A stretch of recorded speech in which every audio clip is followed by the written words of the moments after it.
What happened yesterday afternoon, if you told me what are all the scenarios you think that's going to happen tomorrow, that was not in my card. That was probably the last scenario out there where I thought the Lakers were going to walk into OKC and dominate for 4 straight quarters. Guys, it wasn't even close. I mentioned this yesterday when I was doing the post-game show. That was one of those games, if you were, not a Laker fan or not a Thunder fan, and you were tuning in and you were kind of telling yourself, hey, you know what? I just want to watch a good game. Let me give you an example. Yesterday, I watched most of that Warriors-Rockets game, and part of me was just, hey, I want to watch some good basketball. If you tuned in yesterday to try to watch good basketball between the Lakers and the Thunder, you must have been disappointed because it was not a good game. It was not a close game. And, I put here in the notes it was a statement win in OKC. I don't, I could go back and look, and I know that we have, that road win against the Denver Nuggets. I know there's some other games you could kind of probably point in there that the Lakers performed well. Yesterday afternoon, Lakers in OKC, they were flawless, literally flawless. There's not one thing I would have changed from yesterday's game. The stars played like stars.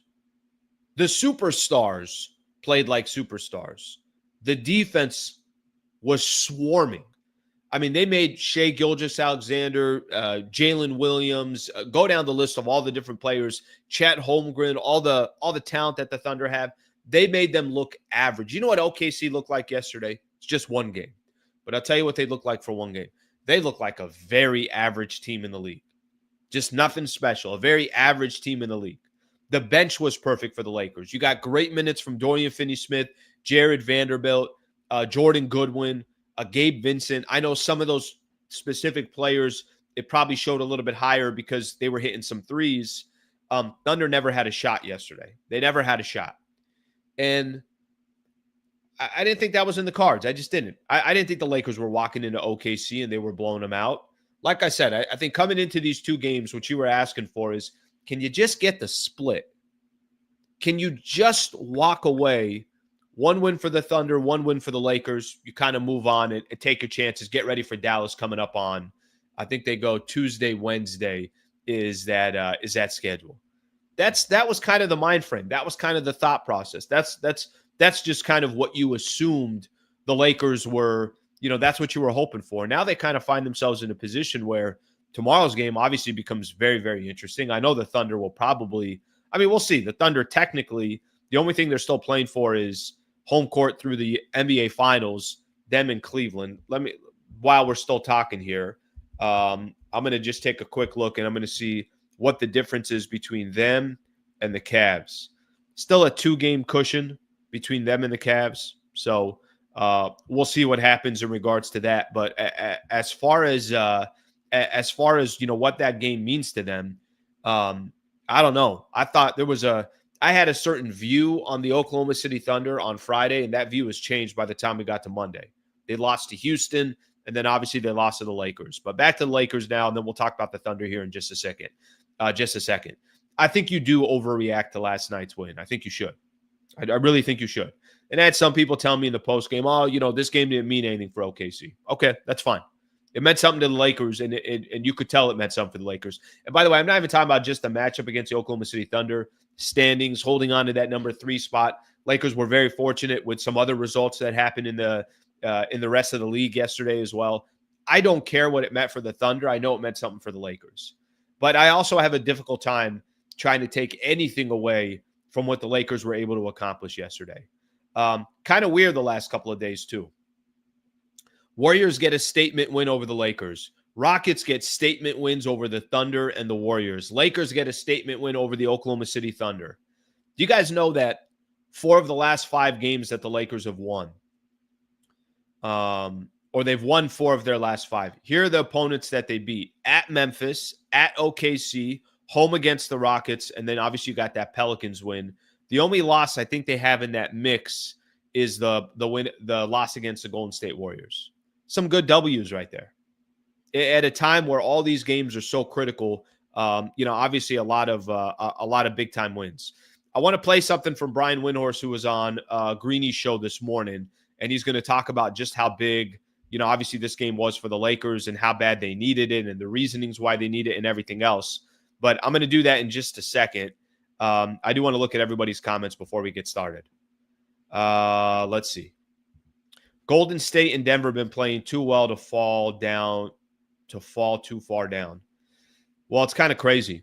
Golden State had, all the momentum, playing phenomenal. They lose one game, and all of a sudden it's like pop. They just start dropping in the standings. That's just kind of the nature of the Western Conference right now. All right, let's get another one. Historically, Lakers always matched up well with OKC. Here's the only difference. The only difference, I think, between how the Lakers have matched up against the Oklahoma City Thunder in the past, I don't think I really knew what to expect yesterday because the first time they've played the Thunder since it's Luka and LeBron, right? So I've talked about this before. Whatever the Lakers look like with Anthony Davis leading the charge, whatever that team looked like with Anthony Davis and LeBron, whatever it looked like against Houston, whatever it looked like against Memphis, whatever it looked like against Denver, the Golden State Warriors, the Oklahoma City Thunder, you got to kind of put all that to the side. And every matchup that the Lakers have versus one of these other teams now is going to be a lot more interesting because of those reasons. It's the first time Luka and LeBron walked into Oklahoma City to take on the Thunder together. So I whatever those matchups look like in the past, I have a very difficult time, obviously seeing what that looks like or what it used to look like. The real challenge is Tuesday, game 2 of the 7-game series. I know what you're talking about. Now you got Oklahoma City's, obviously you got their full attention. They're on the verge. They obviously want to avoid losing 3 games in a row. Maybe it doesn't mean anything to them. For all I know, maybe they rest everyone tomorrow and say, all right, that's fine. Guys, if you guys want this win, go get it. Maybe that's what they do. I don't think they will, but I kind of don't care what it means to the Oklahoma City Thunder. I know for the Lakers, that's a tough game to go on the road. Does somebody want to explain to me, was Shea not playing or was he in the lineup? He was. Was Jalen Williams not in the lineup? No, he was. Was Chad Holmgren in the lineup? Yes, he was. They played every one of their guys. The only reason why a lot of these guys don't have 30 minutes plus is because the game was so lopsided. At one point, Mark Daganot of the Oklahoma City Thunder was like, all right, I'm just going to pull my guys. There's no reason to play him. Okay, this is the significance of the win. I want to grab something here. Brian Windhorst was on, let me make sure I got this queued up right. Brian Windhorst was on with Mike Greeny, with Greenberg, and he's talking about, obviously this Lakers win. And just listen to how big of a win this was in his eyes. I want you guys to take a quick listen to this. Let me get this all queued up here. All right, here's Brian Windhorst on the Lakers win over the Oklahoma City Thunder. Perfect day for the Lakers. Everything went as great as it possibly could, not just on the court, but elsewhere in the NBA. One of the things that has been happening for the Lakers, Luka has not had that step back working. The Thunder put their big men on him. He stepped back, started hitting threes over the top of them. It was a historically great three-point shooting day for the Lakers. That delivered that victory. They also did a great job holding Shai Gilgeous-Alexander. No free throws. This is a guy that has led the NBA in free throws this year and last year. I want to stop something real quick, and I'm going to keep that video going. I know there's going to be a lot of people saying, guys, if the Lakers hit that many threes, they're never going to lose a game. You're not wrong there. Lakers obviously were hitting their threes. They tied a franchise record with 15 in the first half, tied a franchise record with 22. I'm not trying to tell you that everybody from the Lakers was hitting threes. Let me actually see who everyone from the three-point perspective. Rui hit 2. LeBron only shot 1, hit his 1. Luka hit 5. Austin Reeves hit 7. No, I'm sorry. Austin Reeves hit 4. Luka hit 5. Dorian Finney-Smith hit 4. Gabe Vincent hit 4. Bronny James hit 1. Dalton Connect hit 1. This is obviously late in the game. Everybody was hitting. I get that. I understand that. Lakers didn't win the game because they hit 22 threes. Lakers won that game is because OKC couldn't hit a shot because of how good Lakers defense was. I mean, if you go look at the shooting percentage from a lot of their other players, Jalen Williams was 4 of 14. Shea, pretty good night, 12 of 23, but 23 shot attempts to get 26 points, never took a free throw. Lakers also weren't fouling these guys and just keep them at the free throw line. I think Shea averages 11 free throws a game. Go down the list. Kenrick Williams was 1 of 4 from 3. Alex Caruso was 1 of 4. Isaiah Joe was 2 of 5. Aaron Wiggins was 0 for 3. They also held a lot of these players. Alex Caruso was 3 of 9 from the field. Kenrick Williams 2 of 7. They also held a lot of these players to terrible shooting percentages, which is why the Lakers got the win. Yes, I understand they were hitting threes, but something you got to keep in mind, the Lakers defense was why they won that game yesterday. They kept him off the line. Perfect. But then it was what happened elsewhere. Unexpected, the Rockets, who had a huge weekend, go into Golden State and win. The Pacers go into Denver and win. What that means is that the Lakers have a 2-game lead in the loss column between 3rd and 4th, and they've got tiebreakers against everybody. They are now in brilliant position, about a 75% chance, according to BPI, to get the 3 seed. They need 2 more wins this week to lock it down. Getting the 3 seed is where you want to be in the West. The Lakers moved, plus what else happened in the NBA today, paved the way for them to get that desired number 3 seed. And then if I could.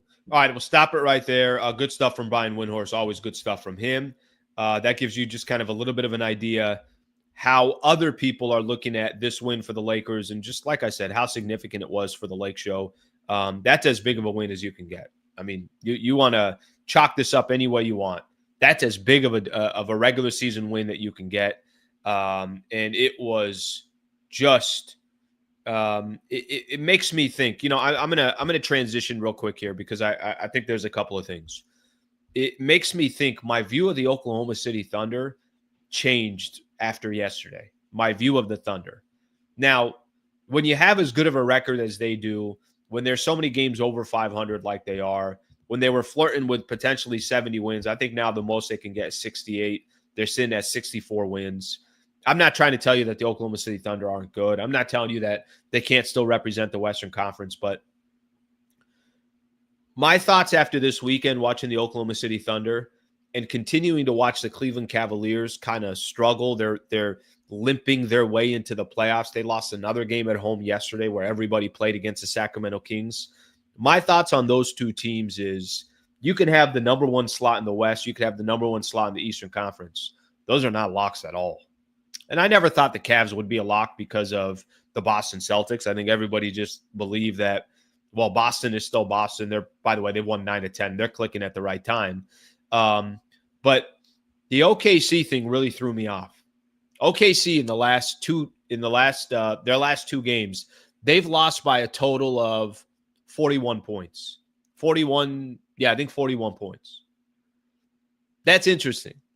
And the Thunder weren't missing players. They had everybody there. Yesterday was probably the first time that I've looked at the Thunder in the last month and said, okay, everything is supposed to run through the Oklahoma City Thunder.